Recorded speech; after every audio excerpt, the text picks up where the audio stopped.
The first laugh comes from the doorway. I am still setting down mugs of hot cocoa on the coffee table when my cousin Brianna steps into my living room, looks slowly around at the narrow hallway, the small couch, the little tree glowing in the corner, and says, "Oh my God, this is it?" Behind her, my cousin Wade walks in and snorts. "I thought you were joking about the size." Then my cousin Derek leans his shoulder against my kitchen doorframe, scanning the room with the smirk people wear when they want you to know they find something disappointing, and says, "This is actually kind of sad." I keep my hand wrapped around the mug I am holding.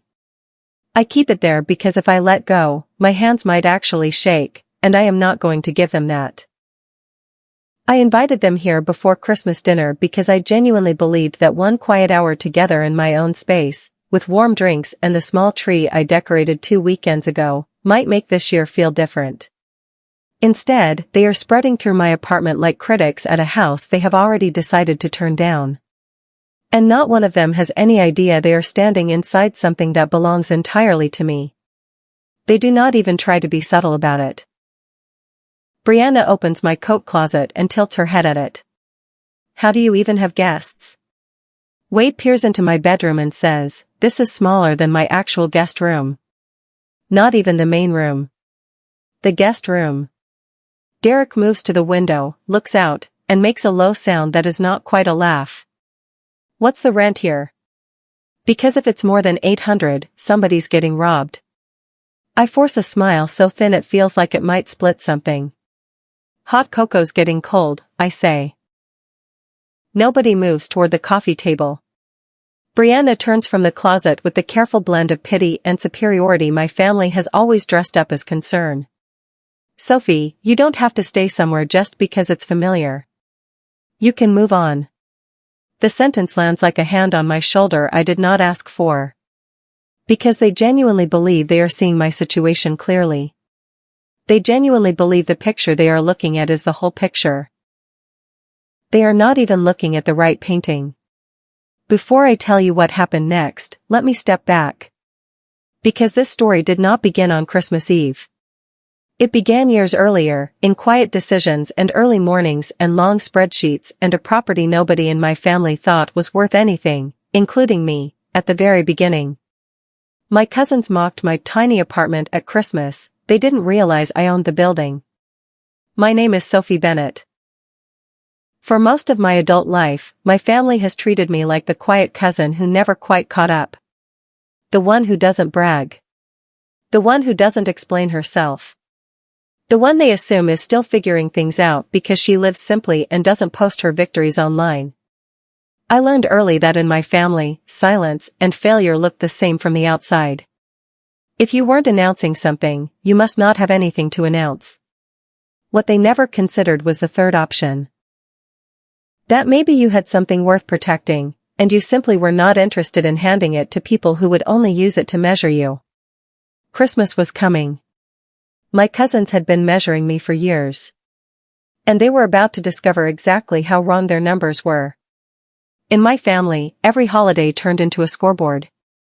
Who got promoted? Who bought the bigger house? Who upgraded their car? Who married well? Who had the prettiest vacation photos online by New Year's? My cousins grew up breathing that air until they mistook it for oxygen. By the time we were all adults, they had no idea how to have a conversation that didn't slide sideways into comparison within the first 10 minutes. I learned early that if I didn't want to play, they would decide I had already lost. So I stopped trying to impress them. They saw that as weakness. Or as defeat. What it actually was, I had gotten tired of performing for an audience that had already written the review. I decided I would rather build something real and quiet than perform something hollow in front of people who would only find a way to rank it. My cousins took my silence as evidence that I didn't have much to say. They were wrong about that in ways I was not ready to explain. The gap between what they thought they knew about my life and what my life actually was had been growing for years. Christmas Eve was simply the night it became impossible to ignore. I was never the flashy one. Not as a kid, not now. While my cousins chased attention, new clothes, new phones, new jobs they talked about for months before starting. I was learning to read leases, study repair estimates, and figure out what questions a bank actually needed before they would listen to a 24-year-old asking about a commercial mortgage. At family gatherings, my cousins talked over me and later called me hard to read, like my quietness was an affectation. It wasn't. The truth was simpler. I had figured out by 19 that nobody in my family was actually listening to me unless I was saying something they could compete with. And I didn't have anything they could compete with yet. So I stopped trying to be heard in rooms that were already too loud. I saved. I researched. I asked better questions than anyone expected me to ask. I made mistakes and corrected them quietly, without the kind of public performance that would have required later explanations. If any of my cousins had asked what I was doing with my time and money, I would have told them. But they never asked. They assumed. And I let the assumption stand because it was easier than the argument. When I moved into the apartment on Crestfield Street, the comments started within the week. Brianna called it temporary, obviously. Wade said the neighborhood was getting there, at least. Derek asked if the building had a doorman and, when I said no, nodded slowly like that confirmed something he had already suspected. I smiled. I changed the subject. I did not explain. Because there is a specific exhaustion that comes from explaining yourself to people who have already made up their minds. It is like filling a glass with a crack at the bottom. You can keep pouring but nothing ever stays. I had decided a long time ago that I was done pouring into cracked glasses. What I did not tell them was that I had not stumbled into that apartment. I had chosen it. Not because it was the best I could afford. Because it was Unit 1 of a building I was slowly, carefully buying my way into. The first unit I could live in while I learned the property from the inside. The first step in a plan that was going to take years, a lot of patience, and more than a few nights eating grocery store soup over spreadsheets while everyone I knew posted photos from rooftop bars. I was not struggling. I was building. I chose that specific apartment for reasons that had nothing to do with what I could afford. The building on Crestfield Street had been mismanaged for almost a decade. The previous owner treated it as a passive income stream and slowly let every system get older and weaker until the tenants were frustrated. The maintenance log was a disaster, and the property value had dropped to a number that made my stomach jump the first time I saw it. Good bones. Real history. 12 units of people who deserved better than they were getting. I had been watching it for almost a year when the price dropped enough to be serious. I spent 3 months meeting with lenders, running numbers, and convincing one very skeptical loan officer that I was not as young or as inexperienced as I looked. I moved into Unit 1 the week I closed. My cousin saw a small apartment in an old building with a creaky elevator. What I saw, every morning when I walked out my door, was a project. A responsibility. An investment in 12 families who were going to have a stable, well-maintained home if I had anything to say about it.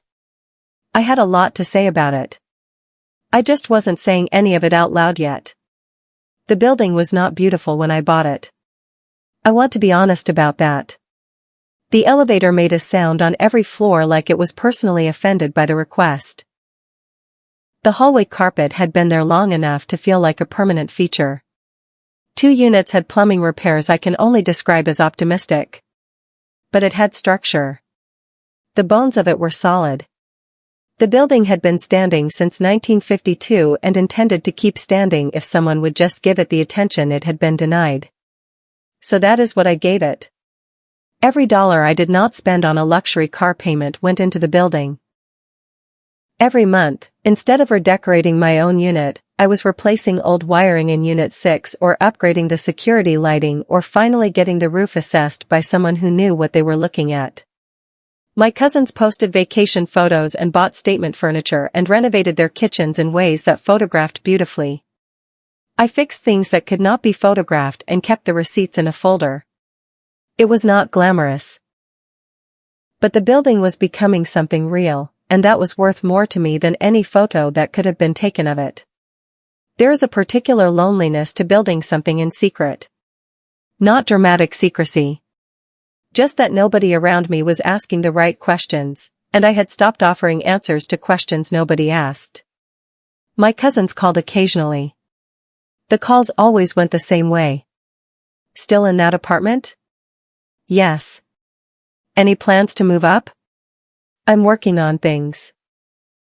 We just want you to do well. And then the call would end, and I would go back to the spreadsheet I had been looking at when the phone rang. There were nights I sat in my small living room eating soup from a can, looking at maintenance estimates and wondering if the work would ever feel finished. What I wanted, in a way that felt too vulnerable to say out loud, was simply to be respected for what I was doing without having to perform it for anyone. To have my family see me clearly, once, without needing a press release. That was not how it worked. I knew that. But the wanting was still there, and I carried it the way you carry things you can't put down yet, quietly, and usually under something else, and always with the faint hope that eventually the weight of it would become something you barely noticed. So when Christmas Eve arrived and I invited them for cocoa before dinner, I genuinely hoped it might be different. Not a reveal. Not a performance. Just a quiet hour in my home with warm drinks and the tree I had spent a Saturday decorating because I still loved doing that even when nobody was watching. Maybe, I thought, just being here together without the big holiday table and the family scoreboard might let something real happen between us. That was the hope. Small and probably naive, but mine. Instead, within 4 minutes of walking through my door, Brianna was cataloging the square footage like an auctioneer finding nothing worth selling, Wade was measuring my bedroom against his guest room, and Derek was making the kind of joke that sounds like a joke until you're alone later and realize it wasn't. I held the mug. I smiled the smile. I said the things you say. And I listened to them tell me exactly what they thought of me and my life, in my home, on Christmas Eve. Every word they said was building towards something they couldn't see yet. I could see it clearly. I just wasn't ready to say it. Then there was a knock at my door. I excused myself and opened it. Standing in the hallway was Mrs. Delaney from Unit 4B, wearing her Christmas cardigan with the embroidered reindeer she brought out every December, holding a tin of cookies wrapped in red ribbon. "Merry Christmas, Sophie," she said. "And thank you again for getting the heat sorted so quickly. My granddaughter was visiting and she always feels the cold." Before I could answer, Brianna called from behind me, "Who's that?" Mrs. Delaney looked past me into the living room, clocked the small audience, and smiled the polite, slightly formal smile of someone who knows not all guests are equally welcome. "My landlord," she said. "The way you say something obvious." The room went still. Not completely. But the quality of the silence shifted. Like a note in a song that is slightly off-key, just enough that the people listening feel something is different without being sure what. Then Brianna laughed. "Oh, Sophie. You manage the building?" And then more warmly, because she thought she finally understood, "That's actually really great." Mrs. Delaney looked confused. "No," she said. "I mean she owns it." For one full second there was a real chance they were going to understand. I watched it flicker across their faces. A brief, genuine moment where the pieces were available to be put together. Mrs. Delaney had said it simply and clearly. A reasonable person would have accepted it. But arrogance is not a reasonable state. Brianna's face reorganized almost immediately. "Oh," she said, "the tone you use when you think someone has slightly misunderstood and you are going to gently correct them. She means like, Sophie helps manage things for the actual owner?" She was looking at me when she said it. Like she needed me to confirm her version because mine was too inconvenient. I looked at Mrs. Delaney. Mrs. Delaney looked at Brianna with the patient expression of a retired schoolteacher who has run out of surprise at adults refusing to understand plain sentences. I said, very gently, "Hot cocoa's still warm." I took the cookie tin, thanked Mrs. Delaney, and closed the door. When I turned around, my cousins were watching me with the familiar family look, half pity, half fond condescension. "That's really sweet," Brianna said. "You're like their person." I picked up my mug. I let them have it. For now. We drove to my Aunt Patricia's house for Christmas dinner 20 minutes later. The dining room was set the way my aunt always set it for the holidays: white candles, the good china, a centerpiece that must have taken most of the afternoon to arrange. The kind of setup designed more for admiration than comfort. My cousins arrived at the table already running with their version of my story. By the time the roast was being carved, they had told everyone I was basically the building manager over there. They said it with the warm, inclusive tone people use when they want credit for making something sound better than they think it is. My Uncle Bernard said, with genuine goodwill, "Honest work, Sophie. Nothing to be ashamed of." I held my fork carefully and focused on a specific point on the tablecloth while I reminded myself that crying into mashed potatoes at a family Christmas dinner was not the story I wanted to be telling myself later. I breathed. I ate. I listened. My great-uncle Philip, at the far end of the table, was quiet in the way he always was at these dinners, watching more than talking, the way he had done for as long as I could remember. He was the one person in the room who might actually know what he was looking at, if someone gave him enough information to look at. I kept eating. After the plates were cleared, my aunt tried to steer the conversation somewhere softer. "Sophie's always been independent," she said. "Which in my family means, we're not sure what she does, but we've decided to be pleasant about it." Brianna launched into a story about her kitchen renovation. The new countertops. The cabinet hardware she had imported. Wade discussed property values in his neighborhood with the enthusiasm of someone who had recently discovered they were relevant. Then, during a pause, someone turned to me and asked with the polite interest reserved for a child showing them a drawing, "So Sophie, what exactly do you do over there?" Every face lifted. "Waiting. Measuring." I could have answered. I could have ended the whole evening right there. Instead I said, "I handle more than people think." The table laughed, the automatic laugh of people who have heard a modest deflection and are moving on. They moved on. I watched my great-uncle Philip set down his wine glass and look at me for just a moment longer than everyone else. He had a particular stillness when something interested him. A way of going quiet that was different from his normal quiet. I had noticed it at other dinners over the years. He was noticing something now. My great-uncle Philip had been mostly quiet through dinner, the way he usually was. He was a man who watched more than he talked, which made him unusual in our family. He had run a small commercial real estate firm for 30 years, which meant he understood things about property that the rest of the table simply didn't. He leaned forward slightly. "Which building is it, Sophie? What's the address?" I told him. He went very still. Not dramatically. Just the precise stillness of someone whose brain has just received a piece of information and is doing something careful with it. He lifted his wine glass, held it, and set it back down without drinking. "The corner property on Crestfield," he said. I nodded. He looked at me with an expression I had not seen from family in a very long time. Not warm condescension. Not careful pity. Something with real weight to it. "That block has been appreciating for 3 years, he said quietly. That's not a small piece of real estate. The table shifted. Brianna was already opening her mouth. "Well, she doesn't own it," she said quickly, with a small laugh. "She just lives there." My great-uncle Philip looked at her once. Then he looked at me. I said nothing. I let the silence do the work.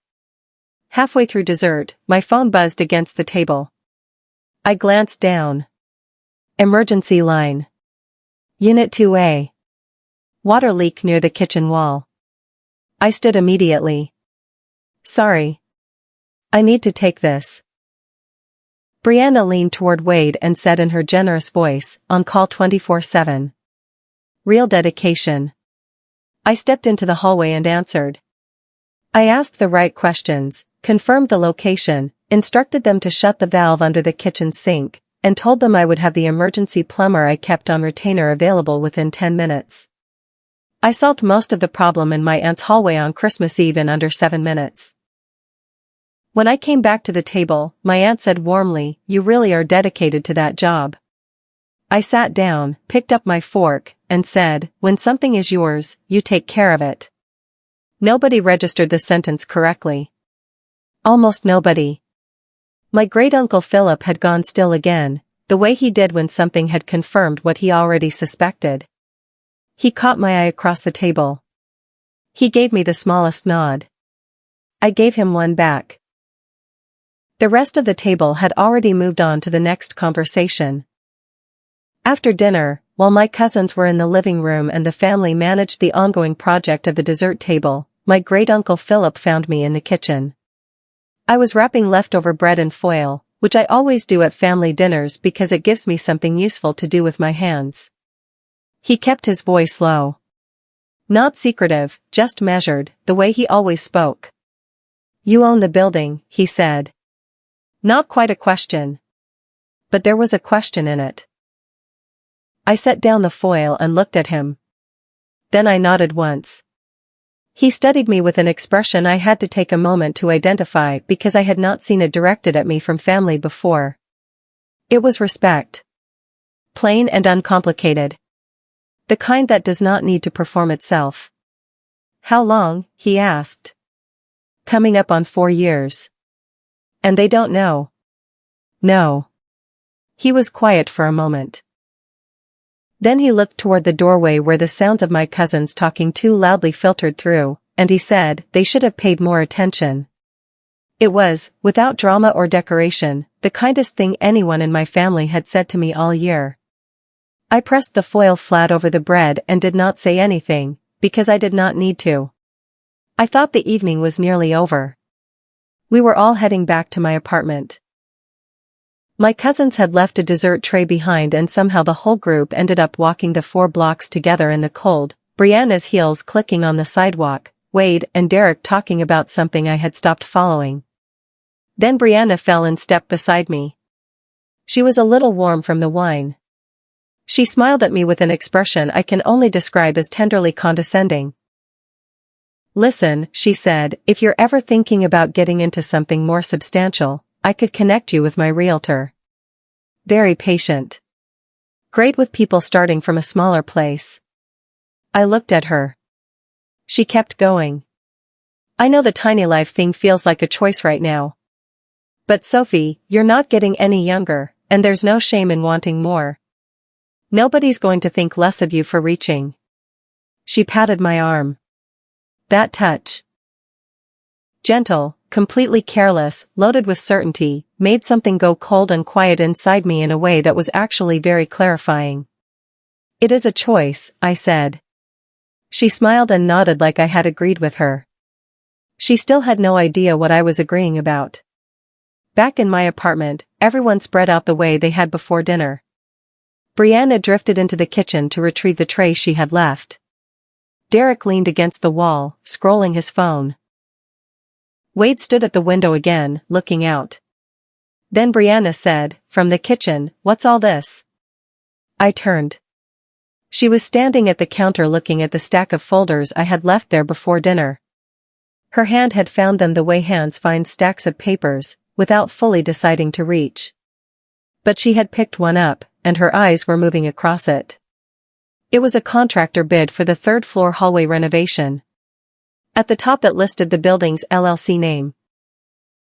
At the bottom, on the signature line, was my name. I crossed the kitchen in 4 steps and took the folder from her hand. Not roughly. But clearly. "That's not for you," I said. The kitchen went quiet. My voice was different from the voice I had been using all evening. Not loud. Not sharp. Just settled, the way a room settles when someone who is used to being in charge stops being polite about it.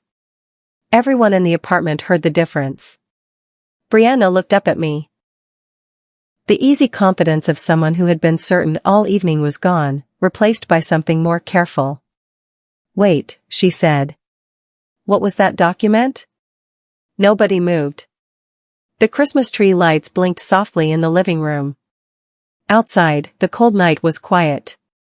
Then my great-uncle Philip, who had walked back with us and was standing in the living room doorway, spoke in his calm, measured way. "I think," he said, "what you've all been making jokes about for the past several hours is an owner-occupied investment property." The silence after that was a different kind of silence. Wade let out a short, disbelieving laugh. "No way." Brianna turned to me slowly. The tenderness that had been in her face when she offered me her realtor's number was completely gone. In its place was something more careful and uncertain. "Sophie," she said. "Do you actually own this building?" I held her gaze. I did not look away. "Yes," I said. Nobody spoke for 3 full seconds. 3 seconds is not a long time in most contexts. But in a room full of people watching arrogance try to survive, 3 seconds can feel very, very long. The questions came all at once. Since when? How many units? Wait, like the whole building? Why didn't you say anything? I let them land. I did not rush. And while they were asking, I noticed something that helped me make a decision I had been half-making all evening. They were not suddenly interested in me. They were interested in the revised version of me, the one with something they recognized as worth respecting. They had not discovered me. They had discovered my asset. Those are not the same thing. So I said, "Long enough." That answered the time question. Then, 12 units. That answered the size question. Then, because Brianna was already reconfiguring her expression into something friendlier, I said, "And before you tell me I should have said something, I didn't say anything because I was hoping you'd manage to treat me decently without needing a reason to." The room went quiet. Wade opened his mouth. I looked at him and he closed it again. This was new. I had never been the one who made the room go quiet before. I found I did not particularly mind it. Then the ugliest part happened. Not loudly. In the careful, self-protective way privileged people manage their embarrassments, by quietly trying to make the problem belong to someone else. Brianna said, "You should have just told us." Like the problem was my communication strategy. Derek said, "We were just joking around. You know how we are." Like the jokes had been weightless. Like the words he chose in my kitchen before dinner had not landed the way they landed.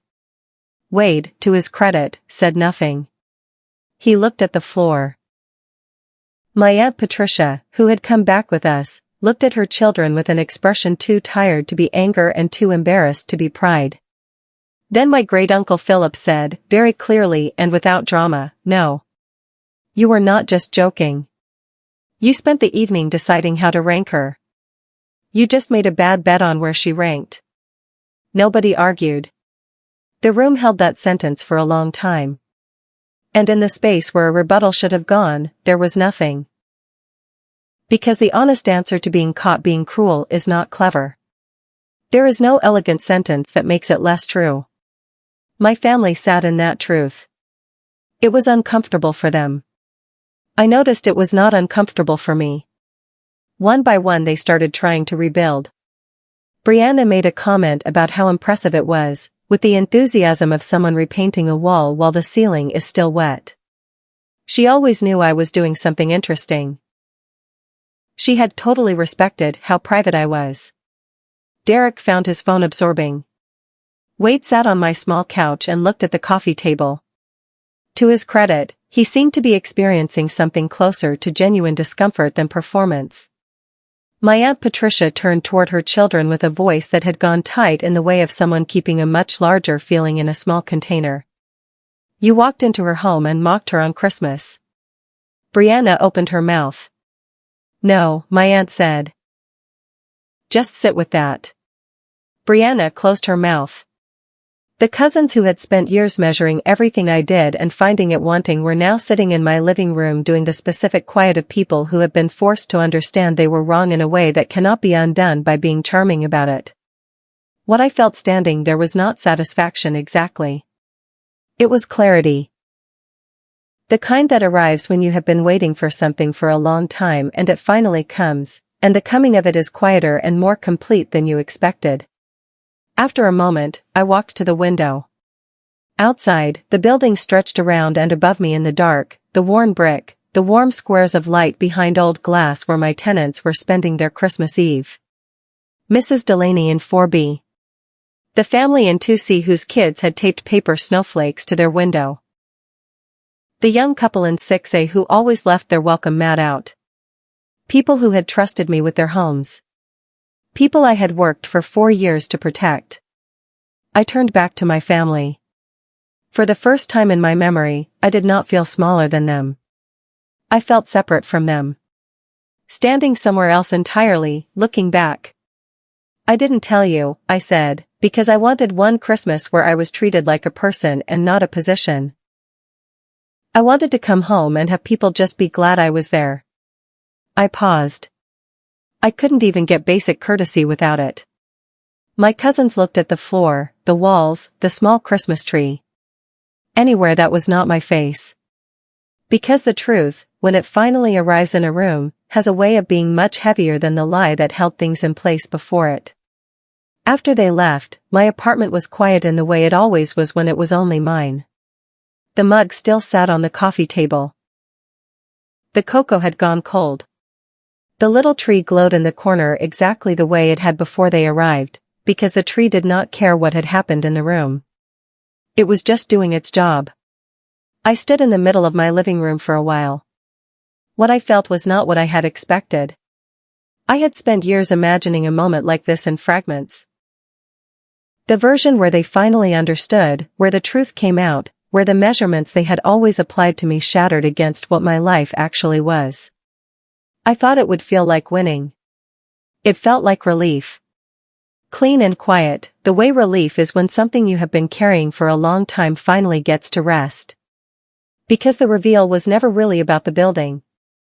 The building was just the evidence. What the evening had actually been about was something I had needed to see clearly for a long time. Their approval had always been conditional. Their respect had always required me to earn it on their terms. I turned off the kitchen light. Somewhere above me, a pipe settled in the wall with a soft, familiar click. The building still standing. Still mine. Just like me.